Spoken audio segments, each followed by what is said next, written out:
Videos ഒക്കെ കണ്ടോ എന്ന് ഞാൻ വിശ്വസിക്കുന്നു. നമുക്ക് നമ്മുടെ ചാപ്റ്റർ കണ്ടിന്യൂ ചെയ്താലോ? ഇനി നമുക്ക് കുറച്ചുകൂടി പോർഷനേ ഉള്ളൂ. ഇത്രയും എടുത്ത അത്രയും തന്നെ ഇനിയുണ്ട്. പക്ഷെ പേടിക്കാനൊന്നുമില്ല. Cool, going with the flow. So chromosome theory of inheritance, അല്ലെങ്കിൽ നമ്മൾ ഇനി മുതൽ ക്രോമോസോം ലെവലിലേക്കാണ് പറയാൻ പോകുന്നത്. ഇനി വെറും ജീന്, അലീല് ഇത് മാത്രമൊന്നുമല്ല. നമ്മൾ വലിയ ക്രോമോസോം അങ്ങോട്ട് വരച്ചിട്ടാണ്. മിസ് ഇത്രയും നേരത്തെ ക്ലാസ്സിൽ ക്രോമോസോം ഇൻക്ലൂഡ് ആക്കിയിട്ടുണ്ടായിരുന്നു. അതുകൊണ്ട് നിങ്ങൾക്ക് ഇനി ആ വീഡിയോസ് കണ്ടുപഠിച്ച നിങ്ങൾക്ക് ഒരു ബുദ്ധിമുട്ടുണ്ടാവില്ല. കാരണം മിസ് കുറച്ചും കൂടി ഭാവി മുന്നോട്ടേക്ക് കണ്ടിട്ട് നിങ്ങൾക്ക് ആ അലീലും ജീനും പഠിപ്പിച്ചപ്പോൾ മുതലേ ക്രോമോസോം വരച്ച് കാണിച്ചു തന്നു. അതുകൊണ്ട് പേടിക്കാനൊന്നും ഉണ്ടാവില്ല. ഓക്കെ, ഇനി നിങ്ങൾക്ക് എളുപ്പമായിരിക്കും. ഞാനിങ്ങനെ പ്രൊവൈഡ് ചെയ്തതെന്ന് വെച്ചാൽ ഈ ചാപ്റ്റർ ത്രൂ ഔട്ട് ആണ് ഞാൻ കൺസിഡർ ചെയ്തെടുത്തിട്ടുള്ളത്. അല്ലാതെ ഒരു സമയം എടുത്തിട്ട് പിന്നെ പറയുമ്പോൾ അത് തെറ്റായിരുന്നു, ഇത് ഇങ്ങനെയാണെന്ന് പറഞ്ഞെടുക്കുന്നതിൽ അർത്ഥമില്ല. കാരണം അപ്പോഴാണ് നമുക്ക് കൺഫ്യൂഷൻ കൂടി വരിക. തുടക്കം മുതലേ മക്കളെ ഇത് ഇങ്ങനെയാണ് എന്ന് പറഞ്ഞു കഴിഞ്ഞാൽ കേട്ട് നിങ്ങൾ കുറച്ച് കഴിയുമ്പം അത് നിങ്ങളുടെ മനസ്സിൽ ഫിക്സ് ആയിരിക്കും. അതുകൊണ്ടാണ് ഞാൻ അങ്ങനെ തന്നെ ക്രോമോസോം വരച്ച് അപ്പം തന്നെ കാണിച്ചു തന്നിരിക്കുന്നത്. അപ്പൊ ഇനി അങ്ങോട്ട് പറയുമ്പോൾ നിങ്ങൾക്ക് അതിൽ ടെൻഷൻ ഉണ്ടാവില്ല. നിങ്ങൾക്കറിയാലോ ക്രോമോസോം ഉണ്ടെന്ന് നമ്മളെ ബോഡിയിൽ, നമ്മളെ ന്യൂക്ലിയസിനകത്ത് ക്രോമോസോം ഉണ്ട്. ക്രോമോസോം എങ്ങനെയാ മക്കളെ? ക്രോമോസോം ക്രോമാറ്റിൻ ഫൈബേഴ്സ് ആയിട്ടല്ലേ ഉള്ളത്, അല്ലേ? ക്രോമാറ്റിൻ ഫൈബേഴ്സ് അല്ലേ ഉള്ളത്? ഇതുപോലെ ഇങ്ങനെ നൂല് പോലെയാണ് ഉള്ളത്. ക്രോമോസോമിനെ നമ്മൾ രണ്ടായിട്ട്, നമ്മൾ ആ സെല്ലില്ലേ, ആ സെല്ലിനെ രണ്ടായിട്ട് മുറിക്കണം എന്ന് പറഞ്ഞു കഴിഞ്ഞാൽ എങ്ങനെയാണ്?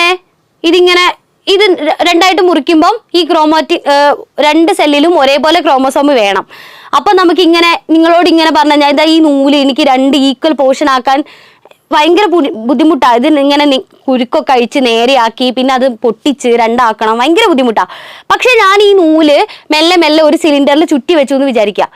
ഒരു മിനിറ്റേ, നമ്മള് സിലിണ്ടറിൽ ചുറ്റി വെച്ചു. ഇങ്ങനെ ചുറ്റി വെച്ചു, ചുറ്റി സിലിണ്ടർ ആക്കി വെച്ചു. ഇപ്പം അതിനെ സെപ്പറേറ്റ് ചെയ്യാൻ എളുപ്പമല്ലേ? ഇങ്ങനെ സെപ്പറേറ്റ് ചെയ്താൽ പോരെ? അയിഞ്ഞു പോയി, സോറി. ഓക്കെ, ചുറ്റി നമ്മളിത് അങ്ങനെ വെച്ചു. ഇതിനെ സെപ്പറേറ്റ് ആക്കി, എളുപ്പമായി. ഇതാണോ എളുപ്പം? ഇതല്ലേ എളുപ്പം? ഇതല്ലേടാ എളുപ്പം? അപ്പൊ ഇതാണ് ക്രോമോസോം. ഈ ക്രോമോസോം ഡിവൈഡ് ചെയ്യുന്ന സമയത്ത് ഇതിങ്ങനെ നടു മുറിഞ്ഞു കഴിഞ്ഞാൽ പറ്റുമോ? നടു മുറിച്ച് കഴിഞ്ഞാൽ നൂലൊക്കെ പൊട്ടിപ്പോവും അല്ലേ? അങ്ങനെ പാടില്ല. നമുക്ക് ഈക്വൽ 2 സെല്ലിലേക്കും കിട്ടണമെങ്കിൽ എന്താക്കണം? ഇതിനെ നമുക്ക് ഡബിൾ ആക്കാം. ഇതിനെ ഡബിൾ ആക്കി 2 എണ്ണായേ. ഇനി നമുക്ക് സെപ്പറേറ്റ് ചെയ്യാം. ഇങ്ങനെ സെപ്പറേറ്റ് ചെയ്തൂടെ? എങ്ങനെയുണ്ട്? എളുപ്പമല്ലേ?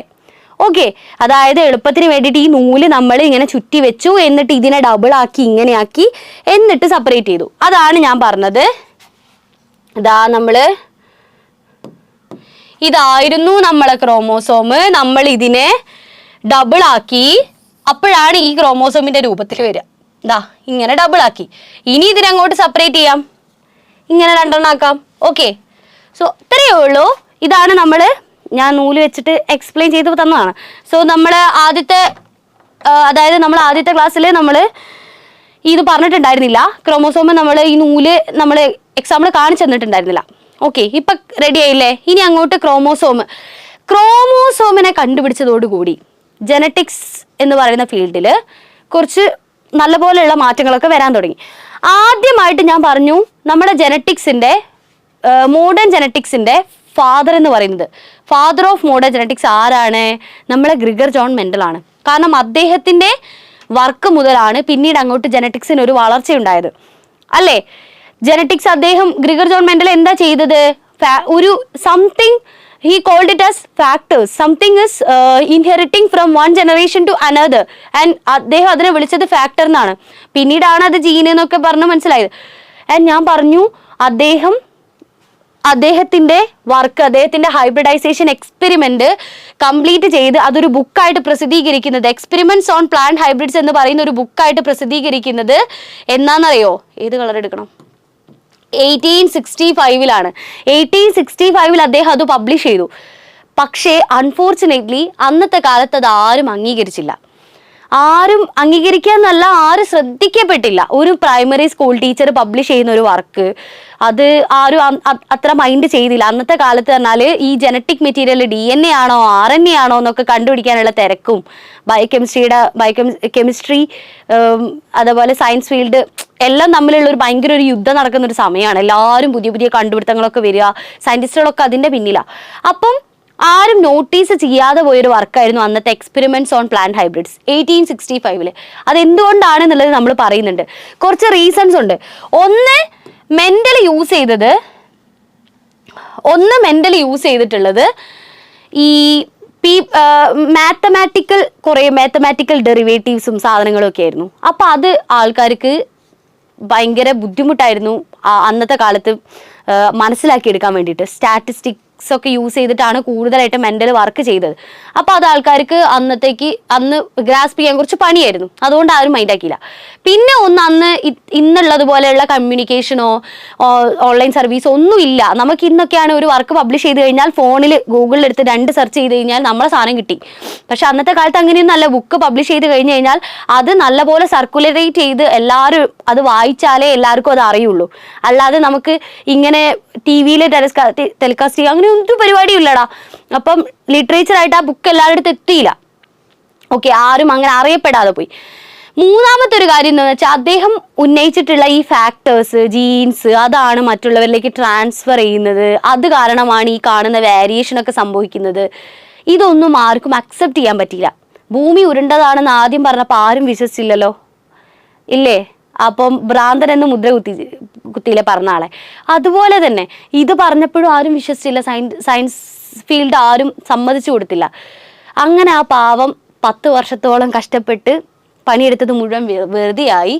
അദ്ദേഹം പിന്നീട് 1884 മരിച്ചുപോയി. ഓക്കെ, ഇതാണ് നമ്മൾ റീസൺസ് ബിഹൈൻഡ് ഹിസ് ഫെയിലിയർ. മെന്റലിന്റെ ഫെയിലിയറിന് പിന്നിലുള്ള കാരണങ്ങളാണ് നമ്മൾ നേരത്തെ പറഞ്ഞത്. അത് ടെക്സ്റ്റിൽ ഒരു പാരഗ്രാഫായിട്ട് കൊടുത്തിട്ടുണ്ട്. നിങ്ങൾക്ക് എപ്പോഴെങ്കിലും ഒക്കെ ആവശ്യം വരുമെന്ന് നോക്കി വെക്കണം കേട്ടോ. സോ അടുത്തത് 1884 അദ്ദേഹം മരിച്ചുപോയി. ഓക്കെ, 1884 60 സംതിങ് ഏജിൽ, 1822 അദ്ദേഹം ജനിക്കുന്നത്. ഓക്കെ, 1884 അദ്ദേഹം മരിച്ചു.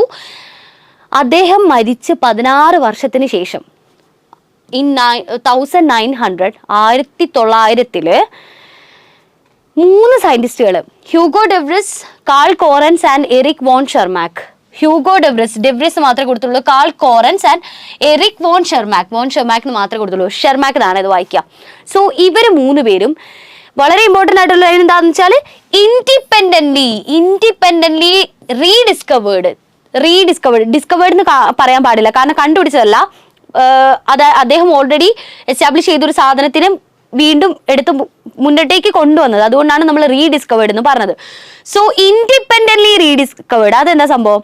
ഈ Hugo de Vries, Carl Correns, Erich von Tschermak ഇവർ 3 പേരും ഒരു സുഹൃത്തുക്കളോ പരിചയമുള്ള ആൾക്കാരോ ഒന്നും അല്ല. ഇവർ 3 പേരും 3 സ്ഥലത്ത് 3 രാജ്യത്തുള്ള ആൾക്കാരാ. ഹ്യൂഗോ ഡെവ്രിസ് ഹോളണ്ടിലുള്ള ആളാണ്. കാൾ കോറൻസ് ഞാൻ മറന്നുപോയി. Okay, Erich von Tschermak Austria something. Okay, അപ്പം ഇവര് മൂന്ന് സ്ഥലങ്ങളിൽ നിന്നും ഇവര് 3 പേര് ഈ ഒരു പെർട്ടിക്കുലർ ടൈം ആയപ്പോഴേക്കും ഇവരൊക്കെ എന്ന് പറഞ്ഞാൽ അന്നത്തെ കാലത്തൊക്കെ ആൾക്കാർക്ക് ഓരോന്ന് കണ്ടുപിടിക്കാനുള്ള ത്വര കൂടുതലാണ്. നമ്മൾ വെറുതെ ഫോണിൽ സ്ക്രോൾ ചെയ്ത സമയമൊന്നും ഇല്ലല്ലോ. സോ അപ്പോൾ ഇവരിങ്ങനെ ഓരോന്ന് ഓരോരുത്തർക്ക് ഐഡിയ ഉള്ള ആൾക്കാർക്ക് പെട്ടെന്ന് കത്തു ഇത്. അപ്പൊ ഇവർക്ക് 3 പേർക്ക് ഈ ഒരു കൺക്ലൂഷനിലേക്ക് എത്തി. മെന്റലി ചെയ്തിട്ടുള്ള അതേ വർക്കിലേക്ക് ഇവരും വന്നു. എന്നിട്ട് ഇപ്പം ഈ സയന്റിഫിക് സ്റ്റഡീസ് എന്ന് പറഞ്ഞു കഴിഞ്ഞാൽ എങ്ങനെയാണെന്നറിയാം മക്കളെ, നമ്മൾ എന്തെങ്കിലും ഒന്ന് ചെയ്ത് കിട്ടിക്കഴിഞ്ഞാൽ നമുക്കത് പെട്ടെന്ന് അങ്ങോട്ട് പബ്ലിഷ് ചെയ്യാൻ പറ്റില്ല. ഇതിനു മുന്നേ ഇതുപോലെയുള്ള വർക്ക് ആരെങ്കിലും ചെയ്തിട്ടുണ്ടെങ്കിൽ നമ്മളത് റെഫറൻസ് ആയിട്ടൊക്കെ കൊടുക്കണം. അപ്പം നമ്മളിങ്ങനെ ബുക്കുകളൊക്കെ നോക്കി ഇതിനു മുന്നേ ആരെങ്കിലും ചെയ്തിടണമെന്ന് നോക്കും. അങ്ങനെ ഇവർ 3 പേര് നോക്കിയപ്പോഴാണ് നമ്മുടെ സൂപ്പർ ഹീറോ ആയിട്ടുള്ള മെന്റല് 16 വർഷങ്ങൾക്ക് മുൻപേ, 16 അല്ല 1865 ഈ ഒരു സംഭവം, ഈ ഒരു എപ്പിക് വർക്ക് പബ്ലിഷ് ചെയ്തിട്ടുണ്ട് ബുക്കായിട്ട്. എക്സ്പെരിമെന്റ്സ് ഓൺ പ്ലാന്റ് ഹൈബ്രിഡ്സ് എന്ന് പറയുന്ന ബുക്കായിട്ട് പബ്ലിഷ് ചെയ്തിട്ടുണ്ട്. ഒന്ന് ആലോചിച്ച് നോക്കി, അപ്പോഴുള്ള ഒരു വണ്ടർ അല്ലെ, അത്രയും കാലങ്ങൾക്ക് മുന്നേ. എന്നിട്ട് ഇവരെന്ത് ചെയ്തു, അദ്ദേഹത്തിന്റെ വർക്കിനെ മുന്നോട്ടേക്ക് കൊണ്ടുവന്നു, സയന്റിഫിക് വേൾഡിനെ കാണിച്ചു കൊടുത്തു. അപ്പോഴാണ് മെന്റലിനെ എല്ലാവരും അംഗീകരിക്കുന്നതും എല്ലാം സത്യമാണെന്ന് മനസ്സിലാക്കുന്നതും. കാരണം എന്താണെന്നറിയോ, ഈ 1900 മുന്നേ നമ്മള് ക്രോമോസോമിനെ കണ്ടുപിടിച്ചിട്ടുണ്ട് 1900 കുറച്ച് മുന്നേ. Okay 18 something. നമ്മുടെ ക്രോമോസോം കളേർഡ് ബോഡീസ് ആണ് അതിന്റെ മീനിങ്. കാരണം എന്താ, സ്റ്റെയിനിങ് വഴി ആണ് കണ്ടെത്തിയത്. സോ ക്രോമോസോമിനെ കണ്ടുപിടിച്ചു. ക്രോമോസോമിന്റെ വർക്കൊക്കെ നടക്കുന്നുണ്ടായിരുന്നു. ക്രോമോസോം മൂവ്മെന്റ് മിയോസിസിൽ നടക്കുന്നത്, ക്രോമോസോം മൂവ്മെന്റിന്റെ സ്റ്റഡീസ് ഒക്കെ പഠിച്ചിട്ടുള്ളത് 1902 സോ ഈ ഒരു റീസൺ തന്നെ മതി നമുക്ക് ഫാക്ടേഴ്സിനെയും ജീനിനെയും അംഗീകരിക്കാൻ വേണ്ടിയിട്ട്, വാരിയേഷൻ സംഭവിക്കാനും. എന്തെങ്കിലും ഒന്ന് മൂവ് ചെയ്യുന്നുണ്ടല്ലോ മിയോസിസിൽ. സോ ഇത്രയും ധാരാളമായിരുന്നു. അപ്പോഴേക്കും എല്ലാവരും അത് അക്സെപ്റ്റ് ചെയ്തു. So Walter Sutton and Theodor Boveri noted that the behavior of chromosome was parallel to the behavior of genes. ജീനിന്റെ ബിഹേവിയർ, മെന്റൽ പറഞ്ഞതുപോലെയുള്ള ജീനിന്റെ ബിഹേവിയർ എങ്ങനെയാണോ അതുപോലെയാണ് ക്രോമോസോമിന്റെ ബിഹേവിയറും. And used chromosome movement to explain Mendel's law. ഇവരെന്ത് ചെയ്തു, ഈ ക്രോമോസോം മൂവ്മെന്റ് സ്റ്റഡി ചെയ്തല്ലോ 1902. അപ്പോൾ ഇവരെന്ത് ചെയ്തു, മെന്റൽ പറഞ്ഞ ജീന് പോലെ തന്നെയാണ് ഈ ക്രോമോസോം പോകുന്നത്. അപ്പോൾ ഈ ക്രോമോസോം വെച്ചിട്ട് മെന്റലിന്റെ ലോസിനെ എക്സ്പ്ലെയിൻ ചെയ്തു. ഞാൻ മുന്നത്തെ ക്ലാസ്സിലൊക്കെ ചെയ്തതുപോലെ ക്രോമോസോം വെച്ചിട്ട് ജീനിന്റെ മൂവ്മെന്റിനെ എക്സ്പ്ലെയിൻ ചെയ്തു. ഓക്കെ, സോ ഇതാണ് നമ്മുടെ ക്രോമോസോം തിയറിയിലേക്കൊക്കെ നയിച്ചിട്ടുള്ള കാര്യങ്ങൾ. നിങ്ങൾക്ക് മൈറ്റോസിസും മിയോസിസും സമയത്ത് ക്രോമോസോം മൂവ്മെന്റ് എങ്ങനെയാന്നുള്ളത് അറിയില്ലേ? നമ്മൾ മുന്നേ പഠിച്ചതല്ലേ മൈറ്റോസിസ് മിയോസിസ്. മൈറ്റോസിസ് എങ്ങനെയായിരുന്നു? മൈറ്റോസിസ് ആവുമ്പം വൈറ്റ് എടുക്കാം. നമുക്ക് ഈ ക്രോമോസോം ഡബിൾ ആയിട്ടുള്ള കണ്ടീഷൻ വരയ്ക്കാം. ഓക്കെ, ഇത് ഹോമോലോഗസ് ക്രോമോസോം 4 വരയ്ക്കണോ? 4 വരയ്ക്കാം. ഇവർ രണ്ടുപേരും മൈറ്റോസിസ് ആവുമ്പം എങ്ങനെയാവും അറിയോ? പ്രോഫേസ്, മെറ്റാഫേസ്, അനാഫേസ്, ടീലോഫേസ് നിങ്ങൾക്ക് അറിയില്ലേ? സോ പ്രോഫേസിൽ ഇങ്ങനെയാണെങ്കിൽ മെറ്റാഫേസിൽ ഇവര് നേരെ ഇങ്ങനെ ഒറ്റ മെറ്റാഫേസ് പ്ലേറ്റ് ഫോം ചെയ്യും. നിങ്ങൾക്ക് ഓർമ്മയില്ലേ അത് പഠിച്ചത്? മെറ്റാഫേസ് പ്ലേറ്റ് ഫോം ചെയ്യും, എന്നിട്ട് സ്പിൻഡിൽ ഫൈബേഴ്സ് അറ്റാച്ച് ചെയ്യും. ഓക്കെ, അനാഫേസ് ആവുമ്പോൾ ഇവരങ്ങോട്ട് മുറിയും. ഇവരങ്ങോട്ട് മുറിഞ്ഞിട്ട് ഇങ്ങനെ ഇവര് ഓരോ പോളിലേക്ക് പോവും 4 പേരും.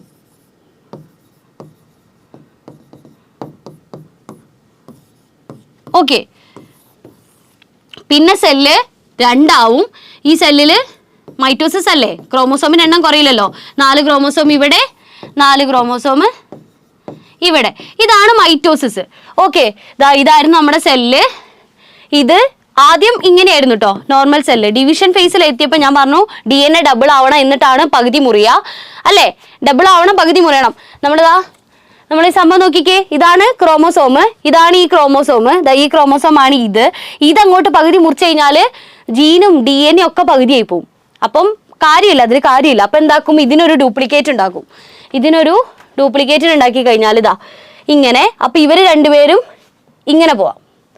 കണ്ടോ, 2 സെല്ലിലും വന്ന കണ്ടോ? ഓക്കെ, അപ്പൊ DNA അങ്ങനെ ഉണ്ട്, ജീനും അങ്ങനെയുണ്ട്. ഓക്കെ, സെറ്റ് അല്ലേ? ഇതാണ് മൈറ്റോസിസ്. മിയോസിസ് എങ്ങനെയാ പഠിച്ചത് ഓർക്കുന്നില്ലേ നിങ്ങള്? മിയോസിസ് ഇതാ ഇങ്ങനെയായിരുന്നു നമ്മുടെ സെല്ല്. ഡിവിഷൻ ഫേസ് എത്തിയപ്പോ ഇങ്ങനെയായി. ഇത് പ്രോഫേസ് ആയിക്കോട്ടെ, പ്രോഫേസ്. മെറ്റാഫേസ് ആയപ്പോൾ എങ്ങനെയാ മക്കളെ? മെറ്റാഫേസ് ആയപ്പോൾ ഒരു പ്രത്യേകത ഉണ്ട്. മെറ്റാഫേസ് ആകുമ്പോൾ ഇവർ ഇങ്ങനെയാ നിൽക്കുക, ഒരു ലൈൻ ആയിട്ടല്ല, ഇവർ പെയർ ആയിട്ട്. ഹോമോലോഗസ് ക്രോമോസോം ക്ലോസ് ആയിട്ട് നിൽക്കും മെറ്റാഫേസിൽ. കാരണം എന്താ? ഇവര് പകുതി മുറിയാൻ പാടില്ല. ഇവര് ഹോമോലോഗസ് ക്രോമോസോം സെപ്പറേഷൻ ആണ് മിയോസിസിൽ നടക്കുന്നത്. 46 എന്നുള്ളത് 23 ആവണം നമുക്ക്. ഓക്കെ, സോ ഇവിടെയാണ് ഇങ്ങനെയാണ് സ്പിൻഡിൽ ഫൈബേഴ്സ് അറ്റാച്ച് ചെയ്യുക. അനാഫേസ് ആകുമ്പം ക്രോമോസോം എൻഡയർ ആയിട്ടാണ് 2 സൈഡിലേക്ക് പോകുന്നത്. ഒരു ക്രോമോസോം എൻഡയർ ആയിട്ടാണ് സൈഡിലേക്ക് പോകുന്നത്. എന്നിട്ട് മുറിഞ്ഞു അനാഫേസ്. ഇത് ടീലോഫേസ് ആണ് കാണിച്ചത്, അനാഫേസിന്റെ ഇടയ്ക്കുണ്ട്. സോ ടീലോഫേസ് മുറിഞ്ഞു കഴിഞ്ഞാൽ ഇതാ നമുക്ക് 2 ക്രോമോസോം ഉള്ള, അതായത് നേരെ പകുതിയായി. 4 എന്നുള്ളത് ഇവിടെ 2 ആയി, നേരെ പകുതിയായി. ഇനി ഇവർക്ക് എന്ത് സംഭവിക്കും? ഇവര് മിയോസിസ് 1 ഉണ്ട്, മിയോസിസ് 2 ഉണ്ട് അല്ലേ? പ്രോഫേസ് 1, മെറ്റാഫേസ് 1, അനാഫേസ് 1, ടീലോഫേസ് 1 ആയി. സൈറ്റോകൈനസിസ് എത്തൂല കേട്ടോ മിയോസിസിൽ. ഓക്കെ, അത് കഴിഞ്ഞിട്ട് ഇനി അങ്ങോട്ട് മിയോസിസ് 2 ചെയ്യണ്ടേ? അപ്പൊ ഇവർ രണ്ടുപേരും വീണ്ടും, ഇത് മൈറ്റോസിസ് പോലെ തന്നെയാ. അതായത് ഇവരിങ്ങനെ നിൽക്കുന്നു, എന്നിട്ട് ഇങ്ങനെ മുറിയുന്നു. അങ്ങനെ മുറിഞ്ഞു കഴിയുമ്പോൾ ഞാൻ മറ്റേതൊന്നും ഒക്കെ സ്കിപ്പ് അടിച്ചതാണേ. സ്പിൻഡിൽ ഫൈബേഴ്സിന്റെ അറ്റാച്ച്മെന്റും മൂവ്മെന്റും ഒക്കെ കണ്ടോ? അല്ല, ഇവര് ഒന്നില് ഇവര് ഒന്നില് 2 2. അതായത് 4 എണ്ണം ഉള്ള ആള് 2 2 ഉള്ള ഗ്യാമീറ്റ്സ് ആയി മാറി, മിയോസിസ്. സോ ഇത് നിങ്ങൾക്ക് അറിയാം, ഇതാണ് ക്രോമസോം. ഇത് നമ്മൾ തുടക്കം പറയുന്നുണ്ട് ചാപ്റ്ററിൽ, മറക്കരുത്. സോ ഇതാ നോക്കിക്കേ, G1S G2M നിങ്ങൾ സെൽ സൈക്കിൾ പഠിച്ചതാണ്. G1 phase, G2 phase, S phase, synthesis phase ഇല്ലേ? G1 സിന്തസിസ് ഫേസിലാണ് 2 എണ്ണം ആവുന്നത്. G1 G2 meiosis 1 meiosis 2 germ cells. ഈ G1 G2 നിങ്ങൾക്ക് അറിയില്ലെങ്കിൽ നിങ്ങൾ സെൽ സൈക്കിൾ പഠിച്ചിട്ടുണ്ടെങ്കിൽ നോക്കുക, പഠിച്ചിട്ടുണ്ടെന്നാണ് എൻ്റെ ഒരു ഓർമ്മ, ഇല്ലെങ്കിൽ കുഴപ്പമില്ല, നിങ്ങൾ പഠിക്കും. G1 G2, അതായത് G2 എന്ന് പറഞ്ഞാൽ ഡിവിഷനിലേക്ക് പോകുന്ന ആൾക്കാരാണ്. അന്നപ്പം G1 എന്ന് പറഞ്ഞാൽ നമ്മളെ നോർമൽ സെല്ലിൻ്റെ ഒരു കണ്ടീഷൻ.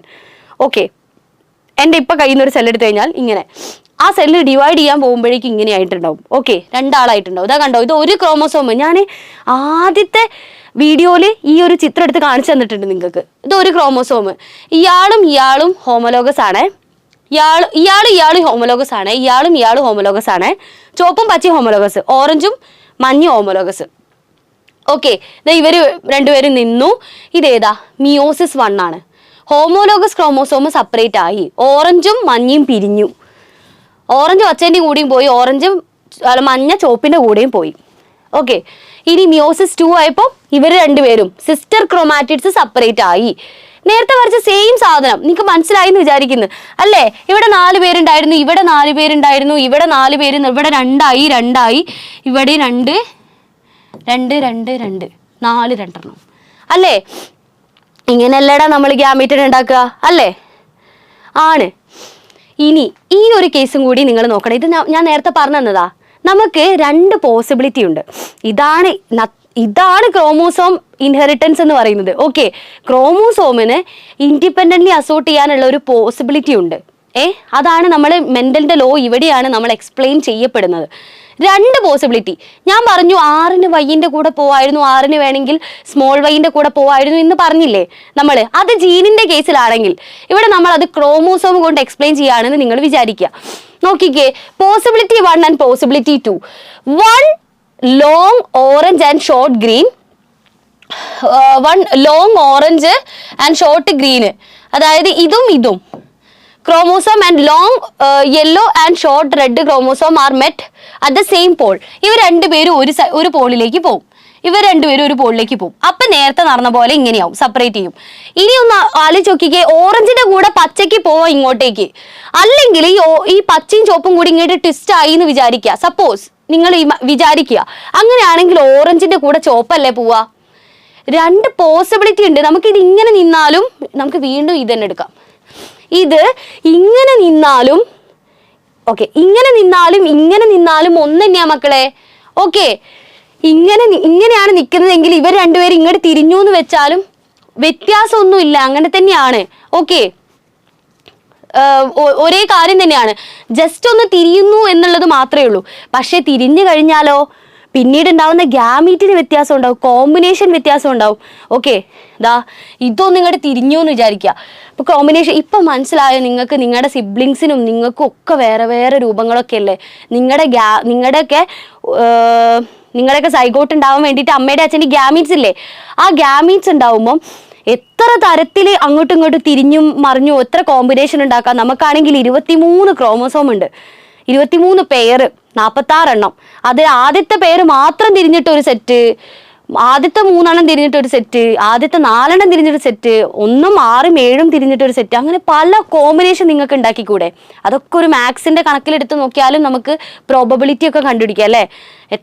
നമുക്ക് 8 lakh or സംതിങ് പോസിബിലിറ്റീസോ അങ്ങനെ എന്തൊക്കെയോ ആണ്. അതിനും തോനെയുണ്ടാവും. പിന്നെ വേറെ കുറെ കണ്ടീഷൻസും വരും, റീകോമ്പിനേഷൻ, ക്രോസിംഗ് ഓവർ എന്നൊക്കെ പറഞ്ഞിട്ട് കുറെ കോമ്പിനേഷൻസ് ഒക്കെ വരും. സോ ഓറഞ്ചിന് ചുവപ്പിന്റെ കൂടെയും പോവാം, ഈ ചുവപ്പും പച്ചയും ഇങ്ങോട്ട് തിരിഞ്ഞു കഴിഞ്ഞാൽ ഓറഞ്ചിന് പച്ചേന്റെ കൂടെയും പോവാം. ഓറഞ്ച് പച്ചേന്റെ കൂടെ പോയി കഴിഞ്ഞാൽ നോക്കിയേ, ഓറഞ്ച് പച്ച, മഞ്ഞ ചുവപ്പ്, ഇതാണ് ഗ്യാമീറ്റ്സ് ഉണ്ടാവുക. ഇനി ഓറഞ്ച് ചുവപ്പിന്റെ കൂടെയാണ് പോകുന്നതെങ്കിൽ ഓറഞ്ച് ചുവപ്പ്, മഞ്ഞ പച്ച.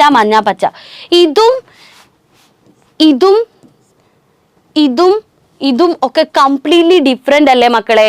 അതുകൊണ്ടാണ് നമ്മൾ 4 പോസിബിലിറ്റീസ് എഴുതുന്നത്. ഓക്കെ, ഇവിടെ നോക്കിയേ ഞാൻ കാണിച്ചു തരാം.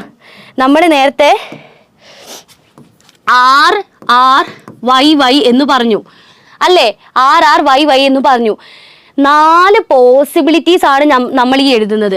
Rന് വേണമെങ്കിൽ Yയുടെ കൂടെ പോവാം ഗ്യാമീറ്റ്, Rന് വേണമെങ്കിൽ ഈ Yന്റെ കൂടെ പോവാം ഗ്യാമീറ്റ്, ഈ Rന് ഈ Yന്റെ കൂടെ പോവാം, ഈ Rന് ഈ Yന്റെ കൂടെയും പോവാം. ഇതാണ് നമ്മളെ പോസിബിലിറ്റീസ്. ഇത് ഞാൻ നിങ്ങൾക്ക് ഇങ്ങനെ കാണിച്ചു തരാം കേട്ടോ. ഇതാണ് 6.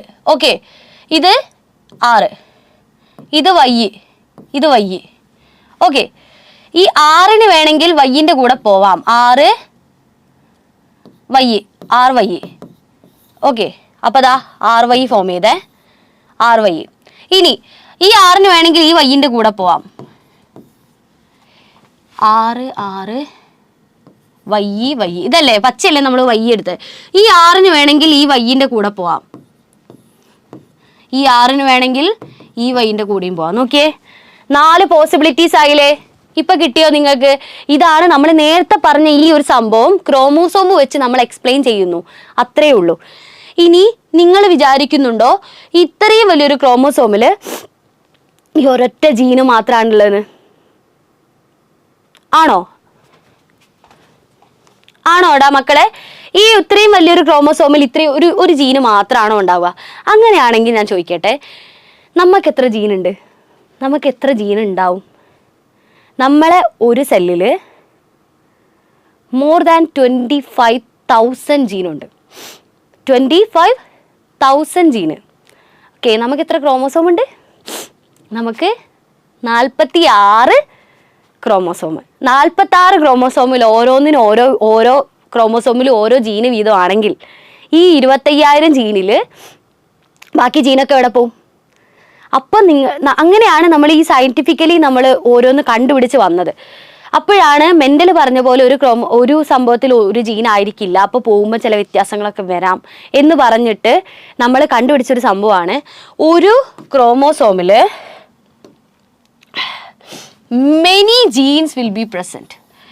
ഒരു ക്രോമോസോമിൽ തൗസൻഡ്സ് ഓഫ് ജീൻസ് ഉണ്ടാവും, ചിലപ്പോൾ 1000കണക്കിന് ജീൻ ഉണ്ടാവും, 1000കണക്കിന് പലതരം ജീൻ ഉണ്ടാവും.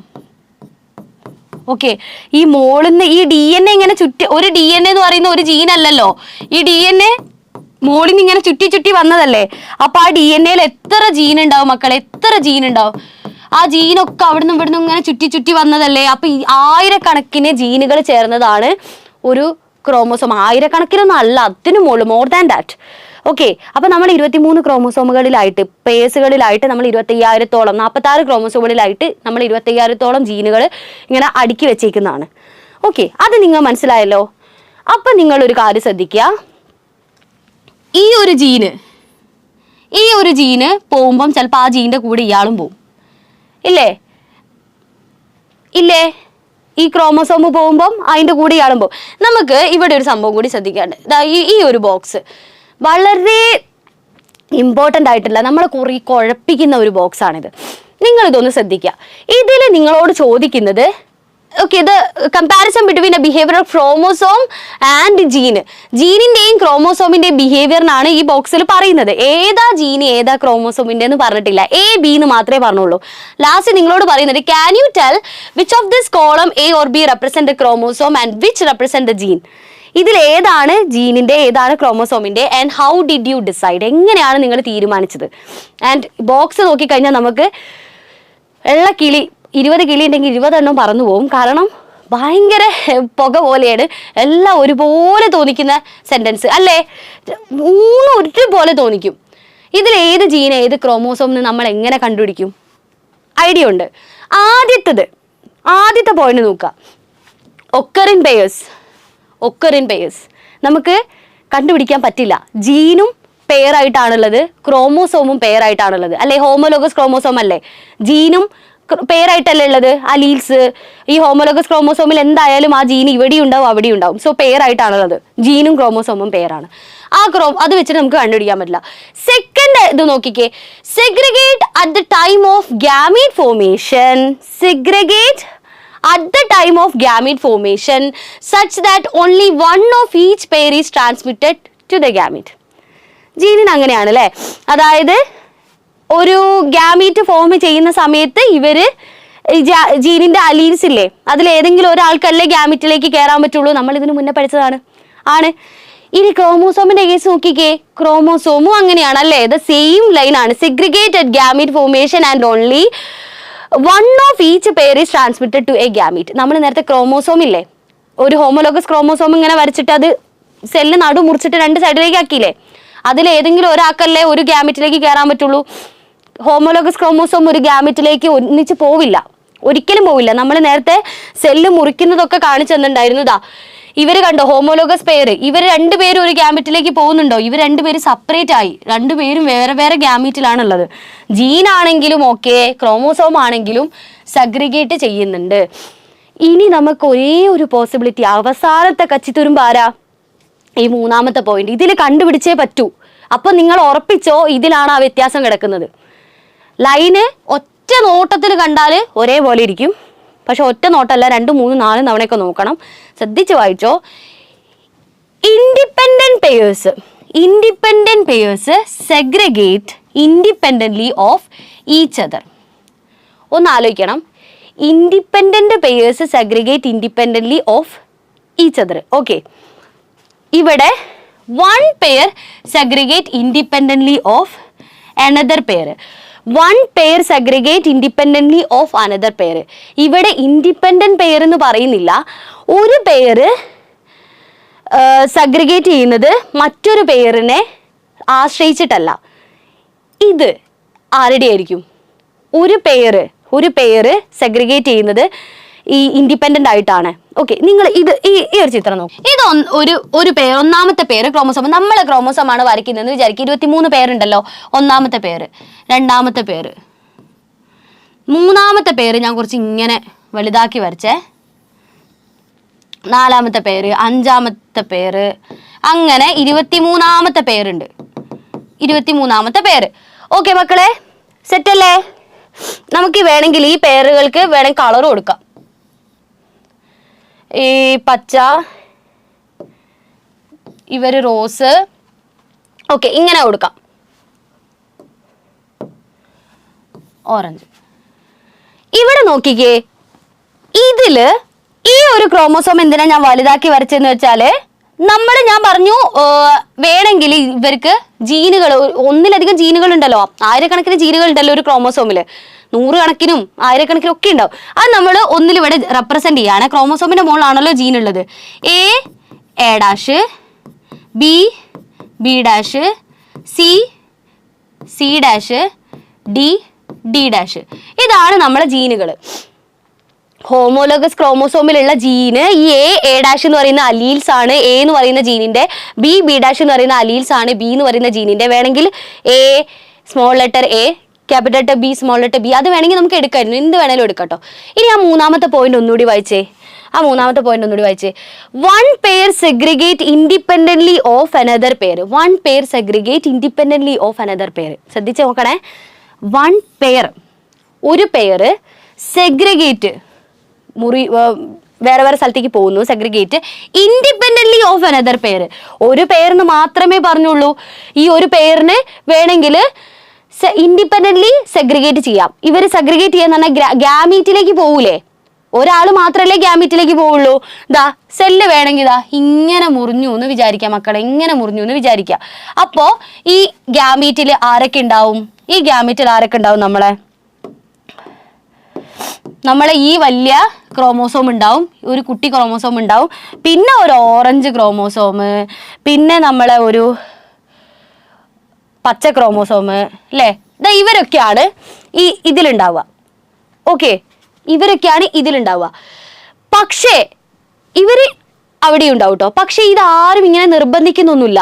ഇയാൾക്ക് വേണമെങ്കിൽ ഇവിടേക്ക് പോവാം, ഇവർക്ക് ഇങ്ങനെ ട്വിസ്റ്റ് ചെയ്യാം. ഞാൻ പറഞ്ഞല്ലോ, നമുക്ക് ട്വിസ്റ്റ് ചെയ്ത് വരയ്ക്കാം കേട്ടോ.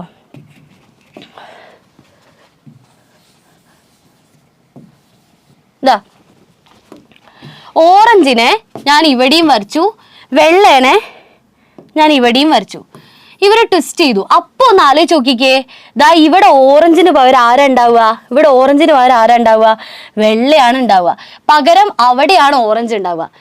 മനസ്സിലായില്ലേ? 1 പെയർ, ഒരു പെയർ ഇൻഡിപെൻഡന്റ്ലി സെഗ്രിഗേറ്റ് ചെയ്യാം. ഏത് പേരായിക്കോട്ടെ, ആരോ ആയിക്കോട്ടെ ഈ കൂട്ടത്തില്. ഓക്കെ, ഇതപ്പൊ നമുക്ക് ക്രോമോസോമിന് കൊടുത്തൂടെ? ഇനി എന്തുകൊണ്ട് ഇത് ജീനിന് കൊടുക്കാൻ പറ്റില്ല എന്നും കൂടി നമുക്ക് പറയണം. ഒരു പേര്, സിംപ്ലി ഒരു പേരെന്ന് പറയുമ്പോൾ ഇതൊരു പേരാണല്ലോ, ഇതൊരു പേരാണല്ലോ അല്ലേ, ഇത് മറ്റൊരു പേരാണല്ലോ അല്ലേ. പക്ഷെ ഇവർക്ക് ഇൻഡിപെൻഡന്റ്ലി സഗ്രിഗേറ്റ് ചെയ്യാൻ പറ്റുന്നുണ്ടോ? ഈ എ ഈ ബീന്റെ കൂടെയേ പോകുന്നുള്ളൂ. കാരണം ഇതൊരു ക്രോമോസോമിലുള്ള 2 ജീനുകളാണ്. ക്രോമോസോമിൽ 100 കണക്കിന് ജീനുകളുണ്ട്. അപ്പോൾ ഒരു പേര് ജീന് മറ്റൊരു പേരിനെ സംബന്ധിച്ച് സഗ്രിഗേറ്റ് ചെയ്ത് പോകുന്നു എന്ന് നമുക്ക് പറയാൻ പറ്റുമോ? ഒരിക്കലും പറയാൻ പറ്റൂല. കാരണം ഒരു ക്രോമോസോമിലുള്ള ജീനുകൾ ഒന്നിച്ചേ പോവാൻ പാടുള്ളൂ എന്നുള്ളതൊക്കെ ഉണ്ട്. അത് ലിങ്കേജ് എന്നൊക്കെ പറഞ്ഞിട്ട് ചില കണ്ടീഷൻ ഉണ്ട്. ഇവര് 2 പേരും ക്രോമോസോമിന്റെ അടുത്തടുത്ത് നിൽക്കുന്ന ജീനുകളാണ്. ഈ ക്രോമോസോം ഇങ്ങോട്ട് പോവുകയാണെങ്കിൽ എ പോകുമ്പോൾ ബി പോവും. അല്ലാതെ എക്ക് അങ്ങോട്ടേക്കും ബിക്ക് ഇങ്ങോട്ടേക്കും വരാൻ അങ്ങനെ പറ്റില്ല. ആ ഒരു പോസിബിലിറ്റി ഇല്ല. So 1 pair independently assault with the other എന്ന് പറയുന്ന ആ ഒരു പോയിന്റ് ജീനിനെ കൺസിഡർ ചെയ്യാൻ പറ്റില്ല. ഇവിടെ പറ്റും. 1 pair independently segregate independently consider to the other. ഇതിനെ വെച്ച് നോക്കുമ്പോൾ ഇയാൾക്ക് ഇൻഡിപെൻഡന്റ്ലി അങ്ങോട്ടും ഇങ്ങോട്ട് പോവാം. പക്ഷെ ഇയാളെ വെച്ച് നോക്കുമ്പോഴോ, ജീനിനെ നോക്കുകയാണെങ്കിൽ ജീന് ക്രോമോസോമിലുള്ളതാണ്. ഇനി ഇത് പറ്റുമായിരുന്നു നമ്മൾ ഒരു ക്രോമോസോമിൽ ഒരു ജീനാണെങ്കിൽ, ഇതിലൊരു ജീന് അങ്ങനെയായിരുന്നെങ്കിൽ ഇത് ജീനിനും അപ്ലിക്കബിൾ ആവുമായിരുന്നു. പക്ഷേ ഈ ഒരു കണ്ടീഷൻ വരുമ്പോൾ ഒരു ക്രോമോസോമിൽ ഒന്നിലധികം ജീൻ ഉണ്ട് എന്നുള്ളത് പ്രൂവ്ഡ് ആണ്. എല്ലാ ഓർഗാനിസത്തിലും അങ്ങനെ തന്നെയാണ്. ഒരൊറ്റ ജീന് വെച്ചിട്ടുള്ള ഒരു ഓർഗാനിസം പോലും ഇല്ല. ഓർഗാനിസം ആ ഒരു ഒറ്റ ജീന് വെച്ച് മാത്രമായിട്ട് ഒരു ഓർഗാനിസം ഇപ്പം നിലവിലില്ല. ഓക്കെ, സോ ഇവര് ഈ എ ഇവർക്ക് സെപ്പറേറ്റ് ചെയ്യാൻ സഗ്രിഗേറ്റ് അങ്ങോട്ട് ഇയാൾക്ക് അങ്ങോട്ട് പോകാനോ ഇയാൾക്ക് ഇങ്ങോട്ട് പോകാനൊന്നും പറ്റില്ല. നമ്മൾ ക്രോമോസോം ഒന്നിച്ച് അങ്ങോട്ടും ഇങ്ങോട്ടും മാറിയാൽ ഇവർ ഒന്നിച്ച് അങ്ങോട്ടും ഇങ്ങോട്ടും പോകും. അല്ലാതെ എക്ക് ഇങ്ങോട്ടേക്കും ഈ ബിക്ക് ഇങ്ങോട്ടേക്കും പോകാൻ പറ്റില്ല. നിങ്ങൾ കിട്ടിയെന്ന് ഞാൻ വിചാരിക്കുന്നു. മനസ്സിലായോ മക്കളെ? ഇതൊരു ക്രോമോസോം ആണേ. നമുക്ക് വേറെ കളർ എടുക്കാം. നിങ്ങൾക്ക് കാണുന്നുണ്ടല്ലോ അല്ലേ? ഇതൊരു ക്രോമോസോം ആണേ. ഈ ക്രോമോസോം ഇങ്ങോട്ടാണ് പോകുന്നതെങ്കിൽ ഈ എന്റെ കൂടെ ബിയും പോവും. ഈ ക്രോമോസോം ഇങ്ങോട്ടാണ് പോകുന്നതെങ്കിൽ എ കൂടെ ബി പോവും. ഓക്കെ, ഇനി ഈ ക്രോമോസോം ഇങ്ങോട്ട് ടെസ്റ്റ് ചെയ്തു. അങ്ങനെയാണെങ്കിലും ഈ എ കൂടെയാണ് ഈ സൈഡിലേക്ക് ബി പോവുക. മനസ്സിലായല്ലോ? അപ്പോ നിങ്ങൾ ഈ ബോക്സ് ഒന്ന് എക്സ്പ്ലെയിൻ ചെയ്തേ. Independent pairs segregate independently of each other.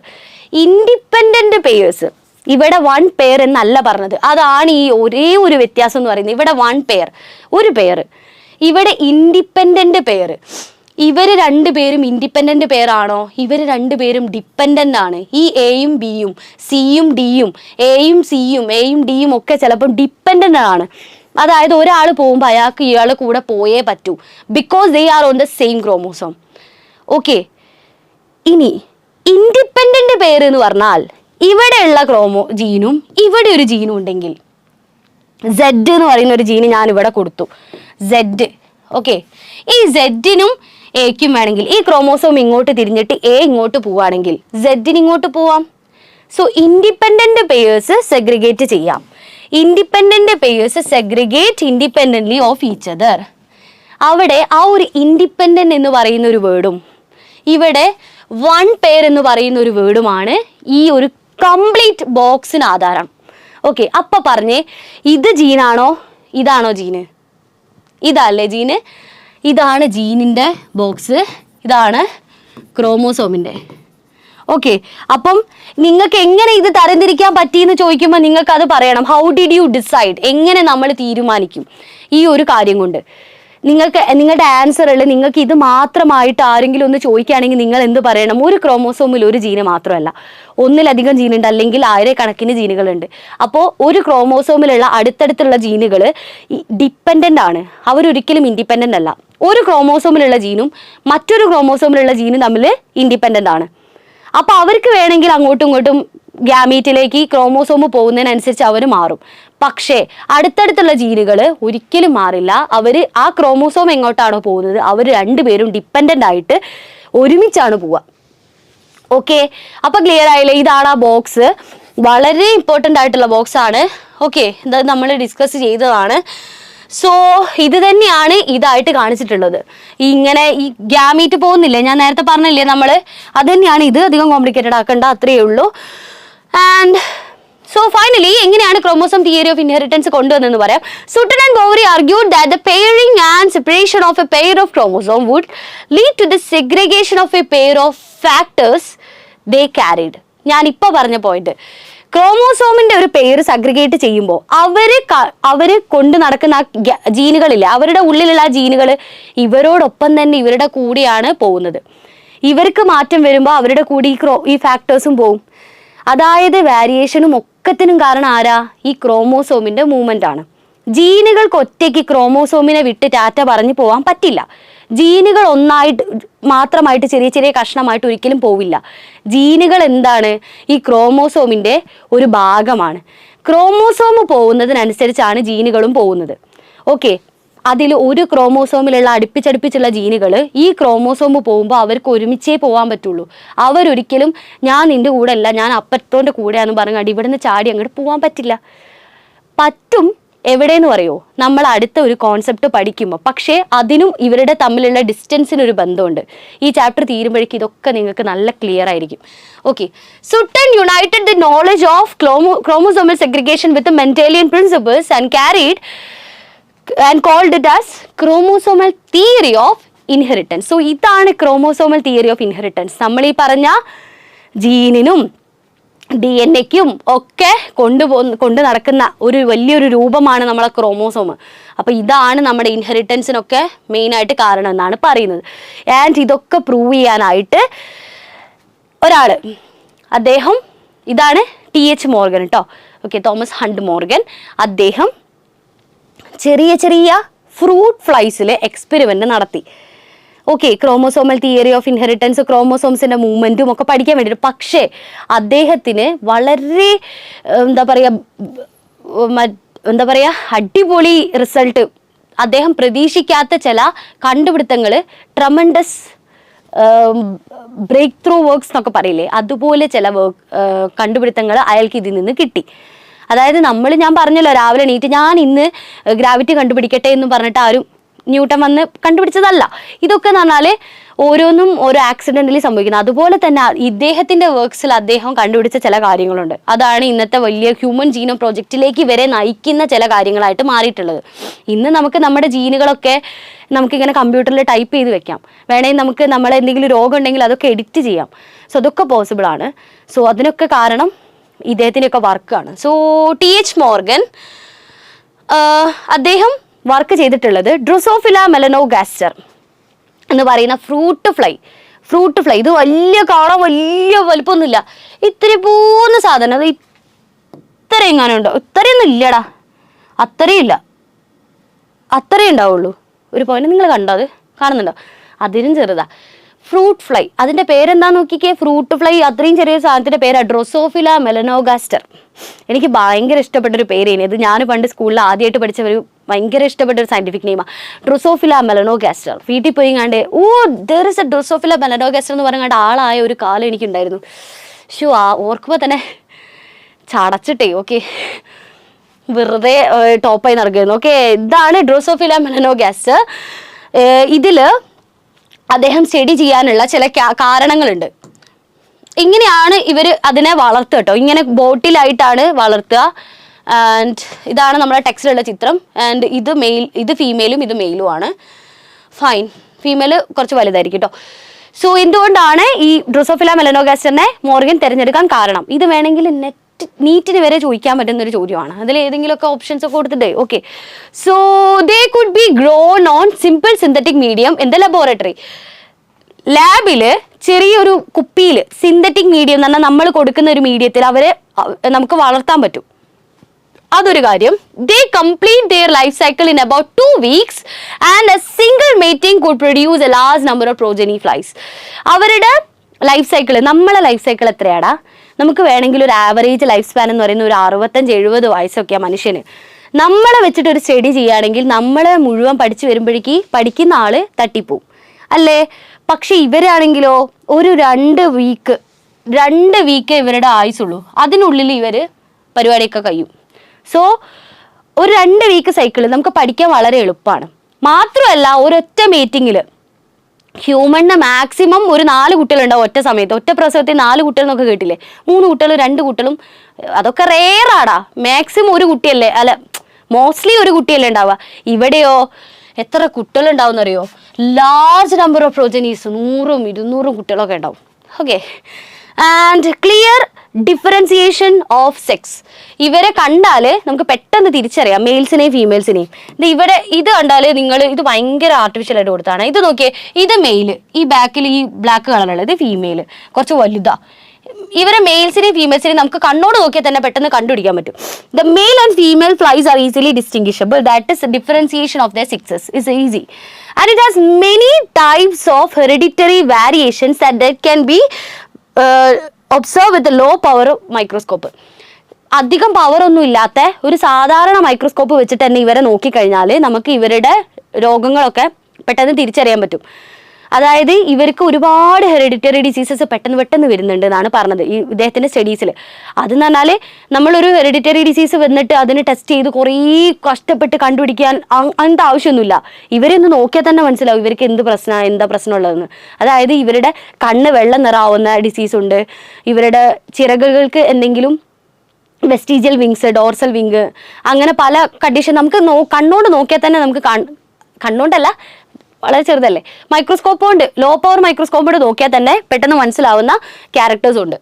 Characters അല്ല, അവരുടെ ഡിസീസസ് ഉണ്ട്. സോ ഇതൊക്കെ കാരണമാണ് മോർഗൻ നമ്മളെ ഡ്രോസോഫിലേനെ തിരഞ്ഞെടുക്കാൻ കാരണം. ഓക്കെ, അപ്പം ഇത്രയാണ് നമ്മളെ ക്രോമോസോമൽ തിയറി ഇൻഹെറിറ്റൻസ്, പിന്നെ ഡ്രോസോഫില മെലനോഗാസ്റ്ററിന്റെ കാര്യം. ഈ ഡ്രോസോഫില നിങ്ങൾ ഡിഗ്രിക്കൊക്കെ പോവുകയാണെങ്കിൽ പിന്നെ ഡ്രോസോഫില കഴിഞ്ഞിട്ട് ഏതൊരു കോമ്പറ്റേറ്റീവ് എക്സാമിനാണെങ്കിലും ഡ്രോസോഫിലേനെ പറയാതെ വിടില്ല. ഡ്രോസോഫില എന്ന് പറയുന്നത് ഒരു മോഡൽ ഓർഗാനിസമാണ്. അതായത് നമ്മൾ അധികം ജനറ്റിക് സ്റ്റഡീസും ഒരു ആനിമലിൽ ചെയ്യണമെങ്കിൽ നമുക്ക് ഏറ്റവും എളുപ്പം ഈ ഡ്രോസോഫില മെലനോഗാസ്റ്റർ ആണ്, അല്ലെങ്കിൽ ഫ്രൂട്ട് ഫ്ലൈ ആണ്. ഓക്കെ, നിങ്ങൾ അങ്ങനെ തന്നെ പറഞ്ഞു പഠിക്കുക. ഡ്രോസോഫില മെലനോഗാസ്റ്റർ പറഞ്ഞ് നാവ് വഴങ്ങട്ടെ, അപ്പോൾ പിന്നെ എളുപ്പത്തിൽ കിട്ടും, മറന്നു പോകാനൊന്നുമില്ല. ഇവര് എളുപ്പമാണ് നമുക്ക് ചെയ്യാൻ, നമുക്ക് അത്രയും ഫീച്ചേഴ്സ് ഒക്കെ ഉണ്ടല്ലോ. അങ്ങനെയുള്ള ആൾക്കാരാണ് നമ്മൾ മോഡൽ ഓർഗാനിസം എന്ന് പറയുന്നത്. ചില ആനിമൽസ് നമ്മളിപ്പം റാറ്റിൽ ചെയ്യൂലേ, എലിയിൽ വർക്ക് ചെയ്യില്ലേ, അതുപോലെ പ്ലാന്റ്സിലാണെങ്കിൽ അറാബിഡോപ്സിസ് താലിയാന എന്ന് പറയുന്ന ഒരു പ്ലാന്റ് ഉണ്ട്. അതിൻ്റെ മുകളിലാണ് പ്ലാന്റിൽ അധികം വർക്ക് ചെയ്യുക. അങ്ങനെ പലതും ഉണ്ട്. പിന്നെ ബാക്ടീരിയ ഉണ്ട്, നമ്മൾ ഈക്കോളി ബാക്ടീരിയ അല്ലേ, ഫംഗസ് ഉണ്ട്, സെക്കാരമൈസസ് സർവീസി ഒക്കെ.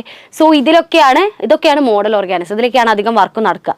അപ്പം നമ്മൾ ഈ ഡ്രോസോഫിലേനെ തട്ടിയിട്ട് നമുക്ക് നടക്കാൻ പറ്റില്ല. ഞാൻ PG ചെയ്യുമ്പോൾ ചെയ്തുകൊണ്ടിരിക്കുമ്പോഴൊക്കെ ഞാൻ കണ്ടുകൊണ്ടിരുന്നത് ഈ ഡ്രോസോഫിലയുടെ എക്സാമ്പിളും ക്വസ്റ്റ്യനിലൊക്കെ ഉണ്ടാവും ഡ്രോസോഫില. സോ നിങ്ങൾ ഒരിക്കലും ഇയാളെ നിങ്ങളുടെ ലൈഫിൽ നിന്ന് മൈൻഡിൽ നിന്ന് മായ്ച്ച് കളയരുത്. എങ്ങോട്ട് പോവുകയാണെങ്കിൽ എവിടെയെങ്കിലുമൊക്കെ ഇയാൾ വരും. ഓക്കെ, അപ്പൊ അടുത്തായിട്ട് ഇനി വീഡിയോന്റെ ലാസ്റ്റ് നമുക്ക് നോക്കാനുള്ളത് ഈ ഒരു കൺസെപ്റ്റ് ആണ്, ലിങ്കേജ് ആൻഡ് റീകോമ്പിനേഷൻ. എന്താണ് ലിങ്കേജ്, എന്താണ് റീകോമ്പിനേഷൻ? നിങ്ങൾ ഇതിന് മുന്നേ പഠിച്ചിട്ടുണ്ടാവും. ഇവിടെ നോക്കിക്കേ, ഈ ക്രോമോസോമിന്റെ ഇതൊരു വയലറ്റ്, ഇത് റോസ് അല്ലെ. ഈ ക്രോമോസോമിന്റെ റോസിന്റെ കുറച്ച് ഭാഗം വയലറ്റിലേക്കും വയലറ്റിന്റെ കുറച്ച് ഭാഗം റോസിലേക്കും കയറുന്നു.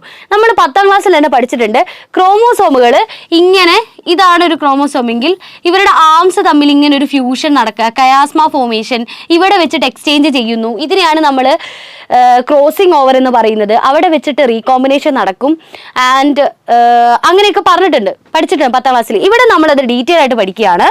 സോ നമുക്ക് ക്രോമോസോം വരയ്ക്കാം. ഇത് വളരെ എളുപ്പമുള്ള ഒരു രസമുള്ള ഒരു സംഭവമാണ്. ഞാൻ പറഞ്ഞു ക്രോമോസോമിൽ 1000കണക്കിന് ജീനുകളുണ്ട്. ഈ ജീനുകൾ അടുത്തടുത്ത് നിൽക്കാം, വിട്ട് നിൽക്കാം. അടുത്തടുത്ത് നിൽക്കുന്ന ഇതൊരു ക്രോമോസോമാടാ.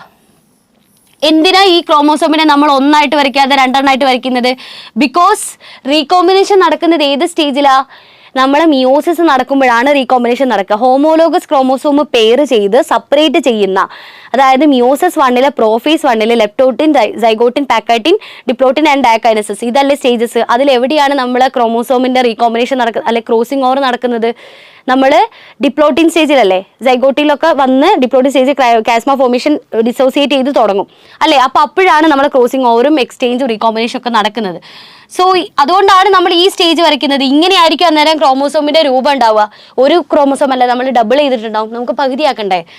ഇനി ഇതടുത്ത ക്രോമോസോം ഹോമോലോഗസ് ക്രോമോസോം ആണ്. ഇവർ 2 പേരും ഇങ്ങനെ അങ്ങോട്ട് പെയർ ചെയ്യും. എന്നിട്ട് ഇവിടെ വെച്ചിട്ട് ഇവരുടെ ക്രോമോസോം അങ്ങോട്ട് ജീനുകൾ ഡി എൻ എന്റെ ചെറിയ പോർഷൻ ജീന് എക്സ്ചേഞ്ച് ചെയ്യും. സോ ഇതാണ് നടക്കുന്നത്.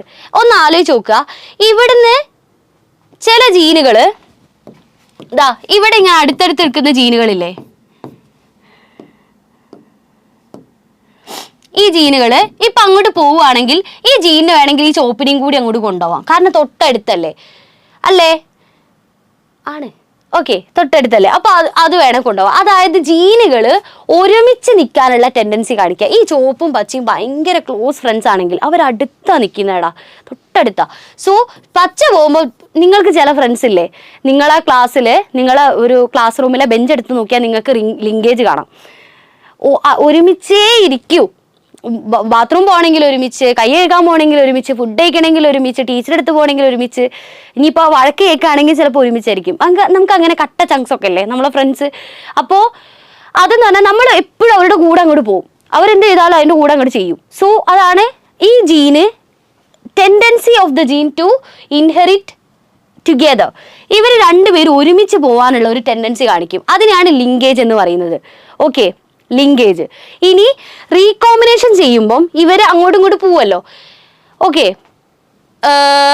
റീകോമ്പിനേഷൻ ചെയ്യുമ്പം ഇവര് രണ്ടുപേരും വേറെ വേറെ ആവാൻ വേണ്ടിയിട്ട് ഉള്ള ചാൻസ് അത് അവിടെ പറയുന്നുണ്ട്. റീകോമ്പിനേഷൻ നടക്കുന്നുണ്ടെങ്കിൽ, മാക്സിമം റീകോമ്പിനേഷൻ നടക്കുന്നുണ്ടെങ്കിൽ, റീകോമ്പിനേഷൻ എന്ന് പറഞ്ഞാൽ ഈ കോമ്പിനേഷൻ മാറി വേറെ കോമ്പിനേഷൻ ആവുന്നതാണ്, ഈ ജീന് പുറത്തേക്ക് പോകുന്നതാണ്. സോ റീകോമ്പിനേഷൻ നടക്കുന്നുണ്ടെങ്കിൽ അവിടെ ലിങ്കേജ് കുറവായിരിക്കും. റീകോമ്പിനേഷൻ നടക്കുന്നില്ലെങ്കിൽ അവിടെ ലിങ്കേജ് കൂടുതലായിരിക്കും. ഞാൻ പറഞ്ഞത് മനസ്സിലായില്ല? ചുവപ്പും പച്ചയും ഒരുമിച്ചിരിക്കുകയാണെങ്കിൽ അവിടെ ഇവർ രണ്ടുപേരും വിട്ടുപോകാനുള്ള ചാൻസ് കുറവാണ്, ലിങ്കേജ് മാക്സിമം ആണ്, റീകോമ്പിനേഷൻ കുറവാണ്. ഇനി ചുവപ്പും പച്ചയും വേറെ വേറെ ദൂരത്താണ് നിൽക്കുന്നതെന്ന് വിചാരിക്കുക. ചുവപ്പ് ഇവിടെയും, ചുവപ്പ് ഇവിടെയും, പച്ച ഇവിടെയും. അപ്പൊ എന്തായാലും പച്ച വേണമെങ്കിൽ അങ്ങോട്ട് പോകും, ചുവപ്പ് അവിടെ തന്നെ നിന്നൂടല്ലോ. സോ അവിടെ ലിങ്കേജ് കുറവാണ്, ഇവർ തമ്മിലുള്ള ബന്ധം കുറവാണ്, റീകോമ്പിനേഷൻ കൂടുതലാണ്. റീകോമ്പിനേഷൻ, പുതിയ കോമ്പിനേഷൻ. ഓക്കെ, അതാണ് നമ്മൾ പറയാൻ പോകുന്നത്. Linkage, the physical association of two genes on a chromosome. ഒരു ക്രോമോസോമിലുള്ള രണ്ട് ജീനിന്റെ ഫിസിക്കൽ അസോസിയേഷൻ. നമ്മളെ ഫ്രണ്ട്സ് അടുത്തിരിക്കൂലേ, the tendency of the genes to be inherited together, ഒരുമിച്ച് പോകാനുള്ള tendency. So that is linkage. And recombination, the generation of non parental gene combination. ഞാൻ പറഞ്ഞു പുതിയ combination, non parental gene combination. അത് ഇവിടെ കുറച്ച് പ്രത്യേകതയുള്ളതാണ്. നമ്മൾക്കുള്ള ഹോമോലോഗസ് ക്രോമോസോമിൽ ഒരു ക്രോമോസോം എന്ന് പറയുന്നത് അച്ഛൻ്റെയും ഒരു ക്രോമോസോം അമ്മയുടെയുമാണ്, അല്ലേ? ഒരു ക്രോമോസോം അച്ഛൻ്റെ, ഒരു ക്രോമോസോം അമ്മയുടെ അല്ലേ? അച്ഛൻ്റെ 23 അമ്മയുടെ 23 ചേർന്നിട്ടാണ് നമ്മളെ 46 ആയത്, ആണല്ലോ? ആണ്. സോ ഇത് അച്ഛൻ്റെ ഗ്യാമീറ്റ് ഉണ്ടാവുന്നതാണെന്ന് വിചാരിക്കുക. സോ അച്ഛൻ്റെ ഗ്യാമീറ്റ് ഉണ്ടാവാൻ നേരം ക്രോമോസോമുകൾ സെപ്പറേറ്റ് ചെയ്യുമല്ലോ, അന്നേരമാണ് ഈ റീകോമ്പിനേഷൻ നടക്കുന്നത്. അച്ഛൻ്റെ ഈ ഒരു DNA മുഴുവൻ അങ്ങോട്ട് പോവുകയാണെങ്കിൽ അച്ഛൻ്റെ ഒരു സെറ്റ് ഓഫ് ജീനില്ലേ, ഒരു ക്യാരക്ടർ മുഴുവൻ നമുക്ക് കിട്ടും, പക്ഷേ എങ്ങാനും അവിടെ റീകോമ്പിനേഷൻ നടന്നു കഴിഞ്ഞാൽ ഈ ക്രോമോസോമില്ലേ, അതിൽ നിന്നും ചില സാധനം കൂടി ഈ ക്രോമോസോം കൊണ്ടുപോകും. അപ്പൊ അച്ഛന് ചിലപ്പോൾ എക്സ്പ്രസ് ചെയ്യാത്ത ചില ക്യാരക്ടർ ഇല്ലേ, അത് നമ്മളിലേക്ക് വരും. ഇവിടെ ആയിട്ട് എക്സ്പ്രസ് ചെയ്തിട്ടില്ല, എന്നാൽ ഇതിലേക്ക് വന്നപ്പോൾ നമ്മൾ ഡോമിനന്റ് ആയി എന്നുള്ള ചില ജീൻ ഉണ്ടാവുമല്ലോ, അങ്ങനെ ചില കണ്ടീഷൻസ് ഉണ്ട്. ഓക്കെ, അതിനെയാണ് റീകോമ്പിനേഷൻ എന്ന് പറയുന്നത്. നിങ്ങൾ അധികം ബോധരാവണ്ട. Generation of non parental gene combination, നമുക്ക് ഇത് നോക്കിയാൽ നല്ല പോലെ ക്ലിയർ ആവും. അതിനപ്പുറത്തല്ല. So genes are tightly linked, നല്ല ടൈറ്റ്ലി ലിങ്ക്ഡ് ആണെങ്കിൽ, അടുപ്പിച്ചാണെങ്കിൽ ലോ റീകോമ്പിനേഷനും, genes are closely linked high recombination. ഇവർ രണ്ടുപേരും തൊട്ടടുത്താണ് നിൽക്കുന്നതെങ്കിൽ എന്താണ് സംഭവിക്കുന്നത്? Low recombination. ഈ രണ്ട് ജീനും എന്തായാലും പോവില്ല. ഓക്കെ, റീകോമ്പിനേഷൻ നടക്കില്ല. ഇനി ജീൻസ് ആർ ഡിസ്റ്റന്റ്ലി പ്ലേസ്ഡ്, ഇവിടെയാണ് ഈ ചുവപ്പ് ജീൻ, ഇവിടെയാണ് പച്ച ജീനെങ്കിൽ അവിടെ റീകോമ്പിനേഷൻ ചാൻസ് ഉണ്ട്. ഈ പച്ച വേണമെങ്കിൽ അങ്ങോട്ട് പോവാം, പുതിയ കോമ്പിനേഷൻ ഉണ്ടാവാം.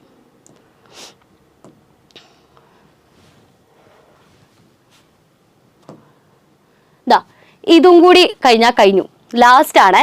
പക്ഷെ ഇത് അത്ര നിങ്ങൾ വിചാരിക്കുന്ന കോംപ്ലിക്കേഷൻ ഒന്നും കൊടുക്കണ്ട അതിന്. ഓക്കെ, ഇത് എന്താണെന്നുള്ളത് നിങ്ങൾ ആ ലിങ്കേജ് റീകോമ്പിനേഷൻ നല്ല തറവായി മനസ്സിലാക്കിയാൽ മതി. ഓക്കെ, എന്ന് വെച്ചിട്ട് ഇങ്ങനെ വരയ്ക്കാനോ കളർ കൊടുത്ത് വരയ്ക്കാനോ നിങ്ങളെ പരീക്ഷയ്ക്ക് പബ്ലിക് എക്സാമിനൊന്നും ചോദിക്കില്ല കേട്ടോ. സോ ഇവിടെ നമ്മൾ ഇത് ഫീമെയില്, ഇത് മെയില്, അത് ഫീമെയില്, ഇത് മെയില്. ഓക്കെ, ഇവിടെ നമ്മൾ പേഴ്സൻറ്റേജ് ആയിട്ടാണ് മക്കളെ പറയുന്നത്. ഓക്കെ, പേഴ്സൻറ്റേജ് ആയിട്ട് പാരന്റൽ റീകോമ്പിനേഷൻ കൂടുതലാണെങ്കിൽ നോൺ പാരന്റൽ ടൈപ്പ് എന്നല്ലേ നമ്മൾ നേരത്തെ പഠിച്ചേ അല്ലേ? നോക്കിയേ, generation of non parental gene combination,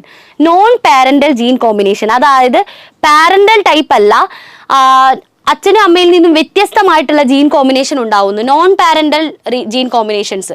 അപ്പോൾ ഇവിടെ റീകോമ്പിനേഷൻ ടൈപ്പ് 1.3% ഉള്ളൂ, ഇവിടെ 37.2% ഉണ്ട്. അതായത് ഇവിടെയാണ് റീകോമ്പിനേഷൻ കൂടുതൽ. ഇവിടെ റീകോമ്പിനേഷൻ കുറവാണ്. ഇവിടെ അധികവും 98.7% പാരന്റൽ കോമ്പിനേഷൻ, അതായത് ലിങ്കേജ് ആണ്, അടുപ്പിച്ച് നിൽക്കുക, അച്ഛൻ്റെ അതേ ക്യാരക്ടേഴ്സ് അങ്ങനെ അങ്ങോട്ട് കിട്ടും. ഓക്കെ, ലിങ്കേജ് ആണ് ഇവിടെ കൂടുതൽ, ഇവിടെ ലിങ്കേജ് കുറവും റീകോമ്പിനേഷൻ കൂടുതലുമാണ്. എങ്ങനെ പോയാലും പാരന്റൽ കോമ്പിനേഷൻ തന്നെയാണ് റീകോമ്പിനേഷനേക്കാളും കൂടുതൽ ഉണ്ടാവുക. കാരണം എന്താണെന്നറിയോ, ഈ ക്രോസിംഗ് ഓവറും ജീൻ എക്സ്ചേഞ്ചും ന്യൂ ജീൻ ഫോർമേഷനും ഒക്കെ ഇതൊക്കെ തന്നെ എല്ലാം ഭയങ്കര കോമൺ ഒന്നല്ല, റെയർ ആണ്. ഏറ്റവും കൂടുതലായിട്ടും പോസിബിലിറ്റി കൂടുതൽ നമ്മളെ പാരന്റൽ ടൈപ്പ് ഫോം ചെയ്യാൻ വേണ്ടി തന്നെയാണ്. ഇതൊക്കെ നിങ്ങൾ ഹയർ സ്റ്റഡീസിനൊക്കെ പോകുമ്പോഴാണ് കൂടുതൽ പഠിക്കുന്നത് കേട്ടോ. പക്ഷെ ഇത് തന്നെയാണ് എപ്പോഴും കൂടുതൽ ഉണ്ടാവുക, അതൊന്ന് ആലോചിച്ച് വെക്കണം. ഇത് കമ്പാരിറ്റീവ്ലി ഇതിനായിരിക്കും കൂടുതലുണ്ടാവുക. അതാണ് പറയുന്നത് റീകോമ്പിനേഷൻ നോൺ പാരന്റൽ ടൈപ്പ് കൂടുതലായിട്ടുണ്ടാവും. ഇവിടെ നോക്കിക്കേ, YW Y+W+, ഈ പ്ലസ് കൊടുക്കുക നമ്മൾ എപ്പോഴും വൈൽഡ് ടൈപ്പിനാണ്. വൈൽഡ് ടൈപ്പാണ് എപ്പോഴും ഡൊമിനൻ്റ് ആയിട്ട് കാണുക. ഇവിടെ എന്താ പറയാന്നറിയോ, വൈൽഡ് ടൈപ്പാണ് എടുത്ത് കാണണമെങ്കിൽ വൈൽഡ് ടൈപ്പ് എന്ന് പറയും. ഇനി എന്താണോ ഇവിടെയുള്ള ഈ സാധനം ഇല്ലേ, ഇതാണ് പറയുന്നതെങ്കിൽ നമ്മൾ അതിനെ യെല്ലോ വൈറ്റ് എന്നാണ് പറയുക. യെല്ലോ വൈറ്റ്, YLOW വൈറ്റ്, അതിനാണ് റെപ്രസെന്റ് ചെയ്തത്. അതായത് എന്തെങ്കിലും വ്യത്യാസപ്പെട്ട് വരുന്ന ഒരു മ്യൂട്ടന്റ് ടൈപ്പ്. ഈ വൈൻ്റെ കൂടെ Y+ വന്നിട്ടുണ്ടായിരുന്നെങ്കിൽ ആരെയാ പറയാ, വൈൽഡ് ടൈപ്പാ പറയാ. ഒരിക്കലും യെല്ലോ എന്ന് പറയാൻ പറ്റില്ല. കാരണം എന്താ, വൈൽഡ് ടൈപ്പ് ആയിരിക്കും എപ്പോഴും ഡൊമിനൻ്റ് ആയിട്ടുണ്ടാവുക കേട്ടോ.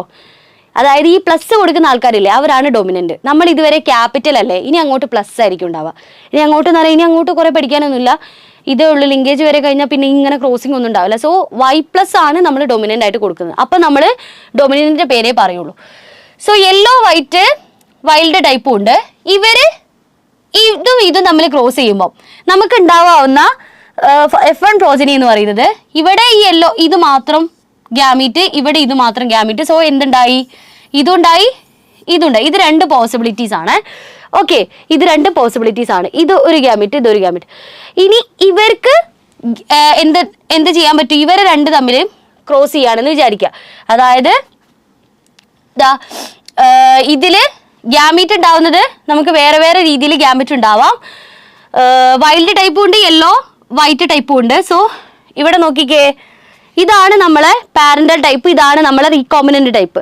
റീകോമ്പിനന്റ് ടൈപ്പ് എന്ന് പറയുമ്പോൾ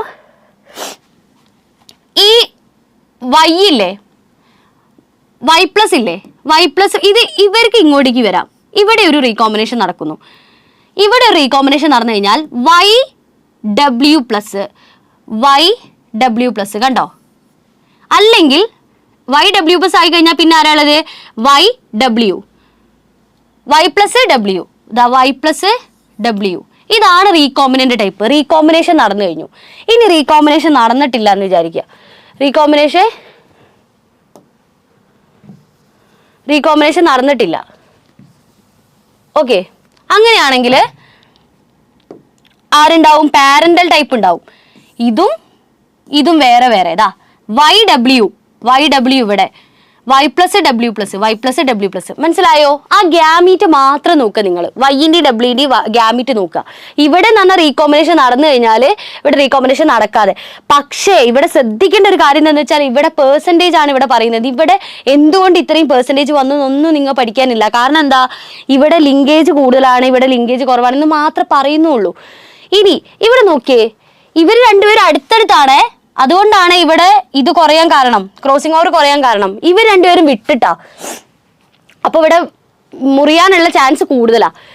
WM, W+, M+, കണ്ടോ? ഇതും പിന്നെ ഫോം ചെയ്തു.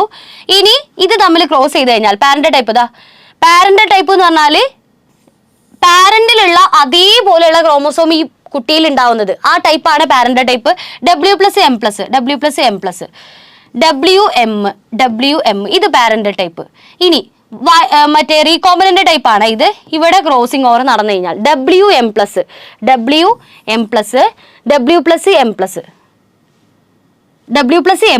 W+M കണ്ടോ? സോ ഇങ്ങനെയാണ് ഈ ഒരു, ഇത് ഗ്യാമീറ്റ് ആണ്, ഇതൊക്കെ ഗ്യാമീറ്റ് ആണ്. ഇതുമായിട്ട് ഇനിയിപ്പം ഇത് വരുമ്പോൾ പ്രോജനി വരുമ്പോൾ Y+W+YW ഇതാ ഇവർ രണ്ടുപേരും ഇവിടെ Y+W+YW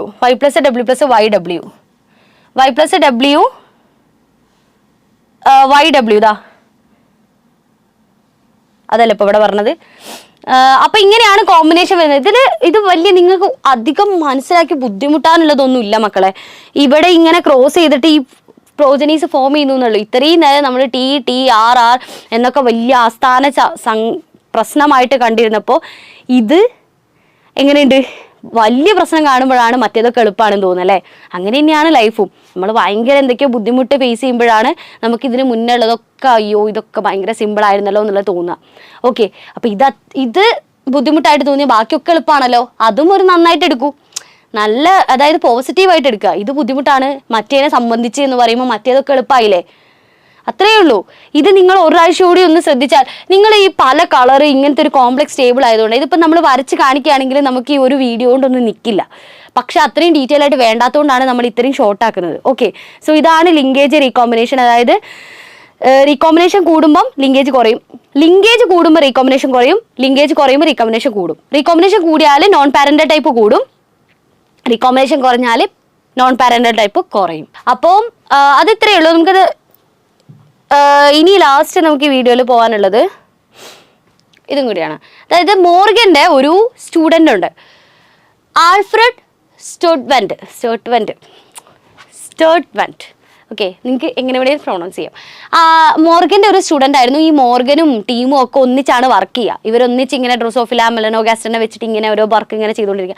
അങ്ങനെ ഇദ്ദേഹം വർക്ക് ചെയ്തുകൊണ്ടിരിക്കും. ഇദ്ദേഹം ഇങ്ങനെ ഓരോ ഐഡിയാസ് ഒക്കെ കിട്ടി, പിന്നെ കുറേ ക്രോസ് ഒക്കെ ചെയ്ത് അതെങ്ങനെ വിചാരിച്ചു ഇങ്ങനെ ക്രോസ് ചെയ്യുമ്പോൾ ഈ പെർസെൻറ്റേജ് ഇല്ലേ നേരത്തെ പറഞ്ഞേ, നമ്മളെ റീകോമ്പിനന്റ് പ്രോജനി, അതുപോലെ parental type, non parental type, ഇതിൻ്റെ പെർസെൻറ്റേജ് വെച്ചിട്ട് ജീനിൻ്റെ ദൂരം അളക്കാൻ പറ്റും എന്ന് അദ്ദേഹം കണ്ടുപിടിച്ചു.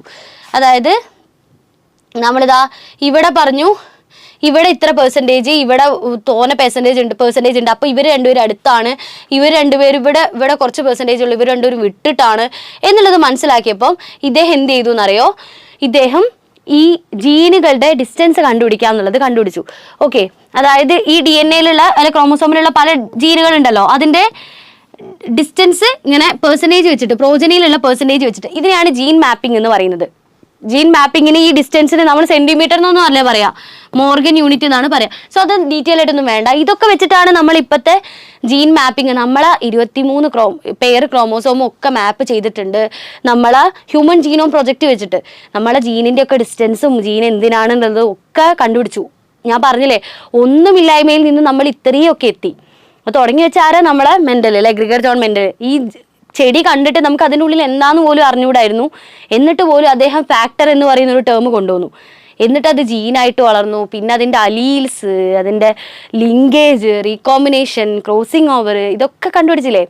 ഇപ്പോഴാണെങ്കിലോ കണ്ണുകൊണ്ട് പോലും കാണാൻ പറ്റാത്ത ജീനുകളുടെ തമ്മിലുള്ള ഡിസ്റ്റൻസ്, അതിൻ്റെ ഫങ്ഷൻ എന്താ, അതൊക്കെ കണ്ടുപിടിച്ചു. സോ ഇതൊക്കെ നമ്മളൊക്കെ ഒരു ചെയിൻ പോലെ വരുന്നതാണ്. ഒന്നില്ലെങ്കിൽ മറ്റൊന്ന് വരില്ലായിരുന്നു. ഓക്കെ, അപ്പം എല്ലാം നല്ലത് വേണ്ടിയിട്ടാണ് വന്നത്. ഇനി നിങ്ങൾ ഭാവിയിൽ എന്തൊക്കെ കണ്ടുപിടിക്കാൻ പറ്റുന്ന ആര് കണ്ടു അല്ലേ? ഭാവിയിൽ നിങ്ങളെ പറ്റിയിട്ടും ഇതുപോലെ ഏതെങ്കിലും ഒരു ടീച്ചർ അല്ലെങ്കിൽ റോബോട്ടൊക്കെ വന്ന് ക്ലാസ് എടുക്കും നിങ്ങളെ പറ്റിയിട്ട്. നിങ്ങൾ ഇങ്ങനെ ചെയ്തതും, നിങ്ങൾക്കൊക്കെ സയൻറ്റിസ്റ്റ് ആവാം, എന്തൊക്കെ വർക്ക് ചെയ്യാം, റിസർച്ച് ചെയ്തിട്ട് ഓരോരുത്തർ കണ്ടുപിടിക്കുന്നുണ്ട്. പിന്നെ ഈ ചാപ്റ്റർ അത്ര ബുദ്ധിമുട്ടൊന്നും അല്ല. ഈ ചാപ്റ്റർ നമ്മൾ പഠിച്ചു കഴിഞ്ഞാൽ പറ്റും. ഇഫ് ഞാൻ പഠിച്ചിട്ട് ഞാൻ പഠിപ്പിക്കുന്നില്ല നിങ്ങൾക്ക്, if I can then you also can, നിങ്ങൾക്കും പഠിക്കാൻ പറ്റും. സോ അത്രയേ ഉള്ളൂ. അടുത്ത വീഡിയോയിലേക്ക് കാണാം. അപ്പോൾ അടുത്ത വീഡിയോയിൽ മറക്കാതെ കാണണം, നമ്മൾ അപ്ലോഡ് ചെയ്തിട്ടുണ്ടാവും. സോ ചാപ്റ്റർ കംപ്ലീറ്റ് ആക്കി കാണണം, പകുതി വെച്ച് നിർത്തരുത്. സോ അടുത്ത വീഡിയോയിൽ കാണുന്നവരെ ബൈ.